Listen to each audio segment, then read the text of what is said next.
BSc पाठ द्वितीय वर्ष वनस्पति विज्ञान पेपर द्वितीय के अंतर्गत आज हम एक अन्य जीवाश्म अनावर्तबीजी अर्थात फॉसिल जिम्नोस्पर्म विलियमसोनिया का अध्ययन करेंगे। Williamsonia is an extinct genus of plant belonging to the Bennettitales an order of seed plants which were a resemble of to cycads. Fossilized specimens of Williamsonia have been discovered worldwide. So, विलियमसोनिया कुल का पौधा विलियमसोनिया सिवार्डियाना का नामकरण या रूपकरण या reconstruction Bharat के प्रख्यात वनस्पति विज्ञानी सर्वग्रीय बीरबल साहनी ने किया है। इसके तने को बुकलैंडिया इंडिका कहते हैं। इनमें से कहीं कहीं पर मुख्य शाखाएं निकलती हैं जिनमें प्रजनन हेतु अंग पैदा होते हैं। मुख्य तने तथा शाखाओं के सिरों पर पत्तियों का एक समूह होता है जिसे टाइलोफिलम कटचेंसी कहते हैं। नर तथा मादा फूल भी इसी क्रम में रखे गए हैं जिसमें विलियमसोनिया स्कोटिका तथा विलियमसोनिया स्पेक्ट्रोबिलस, विलियमसोनिया सेंटेलेंसिस इत्यादि हैं। इसके अतिरिक्त विलियमसोनेलिया नामक एक पौधे का भी काफ़ी अध्ययन किया गया है। विलियमसोनिया was originally described as Jamia gigas by William Crawford Williamson. William Carruthers proposed the name Williamsonia is an 1870 paper of his, with that type specimen being Williamsonia gigas. तो विलियमसोनिया के जो वर्गीकृत स्थिति की बात करते हैं, इसकी टैक्सोनोमिक पोजीशन की बात करते हैं, तो विलियमसोनिया को डिवीजन जिम्नोस्पर्म में रखा गया है जिसके मुख्य लक्षण हैं बीज अनावर्त होते हैं, वाहिकाएं तथा सहकोशिकाएं अनुपस्थित होती हैं तथा सेकेंडरी ग्रोथ या द्वितीयक वृद्धि पाई जाती है। इसे क्लास साइकोप्सिडा में रखा गया है जिसके मुख्य करैक्टर हैं स्तंभ अशाखित व अल्पशाखित, पत्तियां पिच्छाकार संयुक्त अथवा कास्ट विरल दारुक प्रकार की होती है। इसी तरह इसे ऑर्डर साइकेडियोडेल्स या बेनेटाइटेल्स के अंतर्गत रखा गया है। स्तंभ छोटा या कंदील या बेलनाकार होता है। स्तंभ अपाती पर्ण आच्छादों से ढका हुआ था। नालरम उपस्थित अथवा अंत आदि जाइलम उपस्थित थे। कास्ट में हरी वलय अनुपस्थित है। पत्तियां स्तंभ के शीर्ष पर एक चक्र में व्यवस्थित होती हैं तथा फलनकाय पुष्प समान कक्षीय तथा बीजाणुदानिक होता है। इसे फैमिली विलियमसोनियेसी में रखा गया जिसके मुख्य लक्षण है तना स्तंभाकार या कोलिमुखर, शाखित या अशाखित तथा तने पर सम चतुर्भुजाकार पर्णाधार उपस्थित थे। जनांग छोटी पार्श्व शाखाओं पर उत्पन्न होते हैं। तो इस प्रकार से जो पेलियोजोइक महाकल्प है, पेलियोजोइक महाकल्प के पर्मियन काल के अंत में वृक्ष रूपी टेडोस्पर्म पूर्णतः विलुप्त होकर जिम्नोस्पर्म के साइकेडेट्स, कोनिफर्स व गिंगोएल्स ने ट्रायसिक काल में इनका स्थान ग्रहण किया था। यह संख्या में निरंतर बढ़ते गए। जूरेसिक काल में इनकी अधिकता हुई। इस काल को साइकेड समान पादपों का काल अर्थात age of cycad like tree कहा जाता है। क्रिटेशियस काल में जिम्नोस्पर्म विलुप्त हुए व इनका स्थान आवर्तबीजी पादपों ने लिया था। अतः मीसेजोइक कल्प को या मीसोजोइक एरा को अनावर्तबीजी पादपों का काल माना जाता है। प्रोजिम्नोस्पर्मेसिडा के जीवाश्म सत्य फन कहलाए। इसमें टेरिडोफाइट के समान स्वतंत्र बीजाणु जनन पाया जाता था तथा कास्ट अनावर्तबीजी पादपों के समान होती थी। इसमें कोर्डेटस, एनुफारेंस, आर्चोप्टेरिस और प्रोटोपिट्स इत्यादि जीवाश्मी पादप सम्मिलित हैं। बीज फलन टेरिडोस्पर्मेल के पादपों की प्रथम उत्पत्ति डिवोनियन काल में हुई थी। ये कार्बोनिफेरस में पृथ्वी पर छाए रहे तथा पर्मियन काल तक इनकी संख्या घटकर पूर्णतः अंत में विलुप्त हो गए। इसमें लाइजेप्टेरिस, मेडुलोसा, कैलिस्टोफाइलोडोन, कैलोमाइटोपेटिस, ग्लोपेटेरिस, साइकोडियोडियो, विलियमसोनिया, पेंटाजाइलस इत्यादि सम्मिलित है। पेंटाजाइल्स के पादपों को निम्न मध्य जूरेसिक काल में भारत की राजमहल पहाड़ियों से सर्वप्रथम श्रीवास्तव 1935, तत्पश्चात बीरबल साहनी ने 1948 में रिपोर्ट किया। इस जीवाश्म जाति का वर्णन सर्वप्रथम विलियमसन ने 1868 में जैसा कि जेमिया गिगास के रूप में किया था और इस पर के बाद में शोध करते हुए एक अन्य वैज्ञानिक कार्थुयूथर्स ने इसका पुनः नामकरण विलियमसोनिया किया। इस जाति के जीवाश्म यूरोप, उत्तरी अमेरिका व भारत के ऊर्ध्व ट्रायसिक व जूरासिक काल की चट्टानों में परिलक्षित पाए गए थे। विलियमसोनिया की एक जाति विलियमसोनिया सीवार्डियाना को प्रोफेसर बीरबल साहनी ने भारत के राजमहल पहाड़ियों के जुरासिक चट्टानों से प्राप्त किया। इस जाति पर सर्वाधिक खोज हुआ है। 1943 में गुप्ता ने राजमहल पहाड़ियों के जुरासिक चट्टानों एक और जाति की खोज की, जिसे प्रोफेसर साहनी के नाम में विलियमसोनिया साहनाई रखा गया। इसी तरह विलियमसोनिया possess a steady stem and have a multiple fern-like leaves. So the plant did not live in a group. The stamen of Williamsonia curved inward and upward. Williamsonia provided ovulate sporophyll up to 4 inches in length.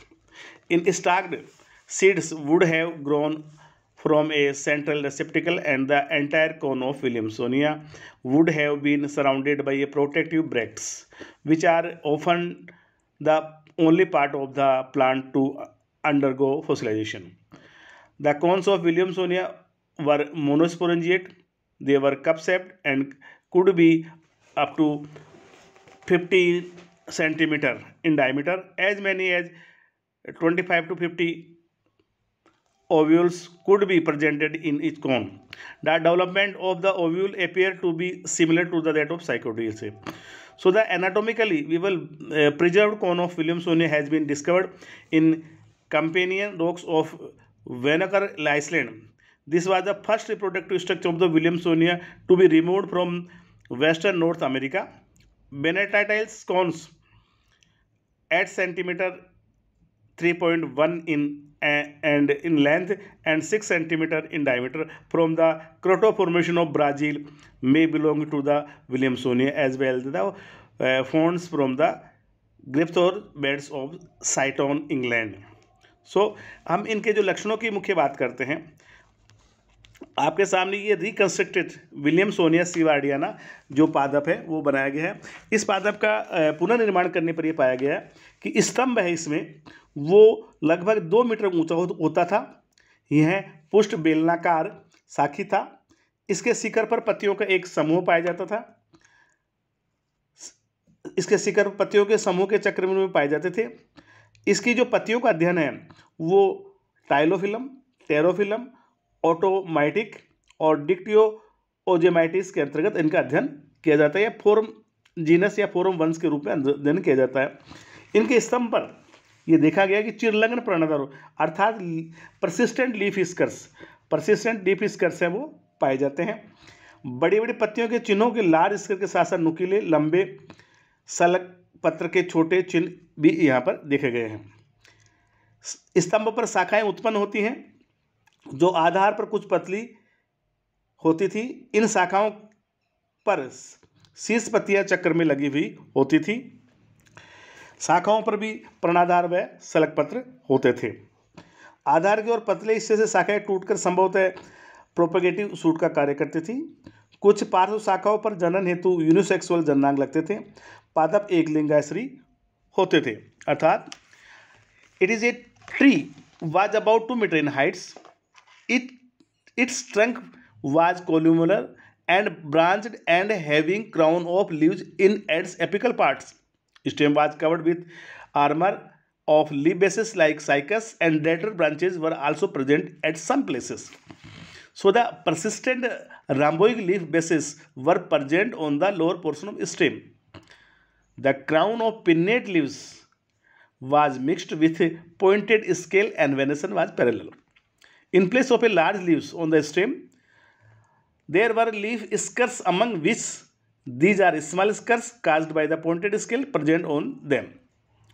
Lateral branches occurred at the base, served as propagated branches. Some lateral branches bore unisexual flower. The leaves show syncytial stomata in epidermal cells. हम इसकी स्तंभ के अनुप्रस्थ काट की बात करते हैं तो इसके अनुप्रस्थ काट में 3 भाग मुख्यतः दिखाई देते थे: वलकुट, रंभ और मज्जा, कोटेक्स, स्टील और पित्त। जो वलकुट होता था यह बहुस्तरीय मर्दूतकी कोशिकाओं की बनी होती थी, जिसमें कुछ सेक्रेटरी सेक्स या स्रावी कोष अनियमित रूप से बिखरे हुए पाए जाते थे। जो स्टील तो रंभ होता था, संवहन पुल एक चक्कर में विन्यासित रहते थे। जाइलम अंतादिदारुक प्रकार का होता था। द्वितीयक जाइलम की वाहिनिकाओं में सीढ़ीनुमा स्थूलन पाया जाता था। इन पर बहुपंक्तिक परिवेशित ग्रंथ भी प्राप्त हो सकते थे। मज्जा रश्मियाँ जाइलम में 1 से 3 पंक्ति मज्जा रश्मियाँ उपस्थित थी। मज्जा ये बहुस्तरीय कोशिकाओं के 1 सेंटीमीटर तक का क्षेत्र विस्तृत था। इस प्रकार अब हम इनके रिप्रोडक्शन की बात करते हैं, इनके जनन की बात करते हैं, जननीय स्ट्रक्चर जो रिपोर्टेड किए गए हैं। तो विलियमसोनिया में जो नर पुष्प और मादा पुष्प कलिका रिपोर्टेड किए गए। जनन की जो विलियमसोनिया में रिपोर्टेड किया गया है, यह जाति एक लिंगी अथवा एक लिंगाश्री थी। छोटी फलद शाखाओं के आधारीय भाग पर सरल सिंपल इसके लीव्स तो ऊपरी भाग में 1 पिन्नेट ग्रीन लीव सीड्स के पास लगी होती थी। ये कलिका सल्क या बड़ स्केल पुष्प की प्रोटेक्शन का कार्य करती थी। इन पार्श्विक फलद शाखाओं पर के अंतिम सिरे पर फ्लोवर लगते थे। विलियमसोनिया सीवार्डियाना के अभी तक मादा पादप ही मिले हैं। प्रत्येक मादा पुष्प ब्रेक से ढके होते थे। नर पुष्पों में सहपत्रों का अभाव था, अर्थात जो मेल फ्लोवर थे उनमें ब्रेक्स का एब्सेंट थे। फीमेल फ्लोवर की बात करते हैं, जो इसके फीमेल फ्लोवर थे विलियमसोनिया के, इसमें विलियमसोनिया सीवार्डियाना तथा विलियमसोनिया गिगास के मादा पुष्प गुलाब की कली की तरह बंद या क्लोज्ड प्रकार के होते थे, जो सहपत्रों द्वारा घेरे रहते थे, अर्थात ब्रेक्स के द्वारा घिरे हुए रहते थे। इनके मध्य का शंकु समान पात्र यानी कि कौंसिल रिसेप्टिकल सरल सहपत्रों द्वारा ढका होता था। पुष्प सवरंत होते थे, बड़े आकार के, लगभग 12 सेंटीमीटर व्यास के होते थे। इनमें रिसेप्टिकल के आधारी भाग पर सल्की स्केल लीव्स तथा ऊपरी भाग पर रोम समान या हेयर लाइक रेमेंटास उपस्थित होते थे, यानी कि स्केल्स और रेमेंटा उपस्थित थे। विलियमसोनिया सीवार्डियाना के सिर्फ मादा पादप व मादा पुष्प ही ज्ञात हैं। इसी तरह विलियमसोनिया स्पेक्ट्रोबिलस और विलियमसोनिया स्कोटिला के पुष्प पादपों के संलग्न नहीं पाए गए। इसी तरह इनके नर पुष्पों की बात करते हैं, तो नर पुष्पों में इनके स्टेमिनेट फ्लावर वुड लाइट के यॉर्कशायर से प्राप्त हुए हैं। यह पादपों से जुड़े हुए कभी प्राप्त नहीं हुए। यह कूट वंश वेल्वेसिया के अंतर्गत अध्ययन किए जाते हैं। हैरिस 1969 उनके अनुसार ये बेल शेप्ड घंटाकार होते हैं। इनमें अनेक माइक्रोस्पोरोफिल आधारी भाग से जुड़कर लगभग 3 सेंटीमीटर मध्य भाग में ऊपर जाकर एक दूसरे से मुक्त होकर शीर्ष पर विपरीत दिशा में मुड़कर घंटाकार पुष्प का निर्माण करते हैं। नर बीजाणुओं के मुक्त सिरों पर अंदर की ओर पार्श्विक लेटरल पिन्नेट पर 2 पंक्तियों में सिनेंजिया लगे होते हैं। आधारीय सहपत्र अनुपस्थित होता है, अर्थात विलियमसोनिया के जो द्विलिंगी पुष्प होते हैं, इस प्रकार से विलियमसोनिया के जो नर पुष्प है यह आप देख सकते हैं क्यूब लाइक बेसल पार्ट होता है, जिस पर कि सिनेंजिया और स्पोरोफिल वो पाए जाते हैं। अर्थात इसके अगर विलियमसोनिया के जो सेक्स ऑर्गन्स रिपोर्टेड गए हैं तो उसके मुख्य जो करैक्टर्स हैं, अगर उनके कुछ प्रमुख लक्षणों की बात करें तो मुख्य जो करैक्टर्स हैं उनमें एक ये देखा गया है कि ये मुख्यतः यूनिसेक्सुअल फ्लावर, अर्थात जो फ्लावर है वो only unisexual flowers were develop on lateral branches. Central receptacle of female flower borne on long stalk ovule which were surrounded by interseminal scales and its apical axis was sterile. Seeds were very less in number, having very large nucellus and funnel-shaped micropyle. The whole shoot was covered by hairy ramentas toward upper side and towards lower side by scaly leaves. Male flower are known in several species of Williamsonia. Famous scientists Sithele and Boss described male flower of Williamsonia spectrabilis. In male flower, a whorl of microsporophyll was fused at the base but free lower upper side. Male flower looked cup-like in shape. Synangial structure was present on lateral pinnae or free segments. Some species of Williamsonia, उदाहरणतः Williamsonia gigas, are reported to be the bisexual flower, but one cannot be defined because of poor states of preservation. तो इस प्रकार से जो विलियमसोनिया है एक fossils जीवाश्म है और यह फैमिली विलियमसोनी का मेंबर है, जिसको कि विलियमसोनिया गिगास द्वारा सर्वप्रथम डिस्क्राइब किया गया था और इसे जेमिया गिगास के द्वारा भी डिफाइन किया गया था और इसके जो अवशेष हैं वो इसको रिकंस्ट्रक्टेड करके फिर से इसको बनाया गया है।